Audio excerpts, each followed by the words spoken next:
níbo mo wà yìí. Kí ni mo ṣe? Aṣọ security lele. Kí ni mo ṣe láàrin? Láì ṣe panápaná ìgbà ọmọ ọjọ́ yẹn ọlọ́pàá UK. Mo tẹ̀ sí tún ní rank. Aṣọ ọlọ́pàá ni àbí security? Aṣọ security lele náà. Security. Ẹ má sọ mi kí lọ fi o. Mo dáhùn. Kí ni mo ṣe láàrin?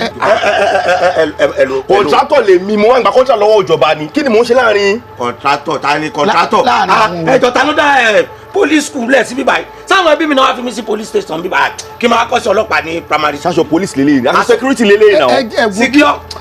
Kí ló ṣe mo ṣe lára mi? Láì ṣe immigration. Ṣé rí èmi tẹ́ ń wò yìí? Visa ni mo máa ń ṣe fáwọn èèyàn o. Mo máa ń ṣe visa Canada, máa ń ṣe ṣeré ni. UK, Dubai, America, Finland, Pakistan, anywhere. Báyìí ni wàá dàda kúdà báyìí. Kí la wá débi báyìí? Kí mo wá débi? Bẹ́ẹ̀ ṣe wo mi, I'm a first pin, first pun. Àwọn tí wọ́n máa ń sin ẹja àrò. Tí mo dẹ̀ ní kí ni first pin tó pọ̀ gan, tí máa lọ ń deliver ẹja. How come? From ibo ni wọ́n tẹ̀ kó gbogbo ẹja mi gan sí ọlọ́mọdé ó ti kú.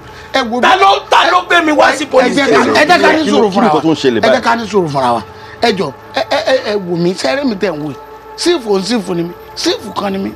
Mẹkáníìkì ni mi. Èmi dẹ̀ tún ní chairman ní yáàdì wa. Bí mo ṣe wá dé ẹ jọ ẹ dákun ta ló fọ̀mátì brain mi. Ẹ má bínú, ta ló ní ilé yìí gangan? Sẹ́yìn kọ́. Ẹ má bínú.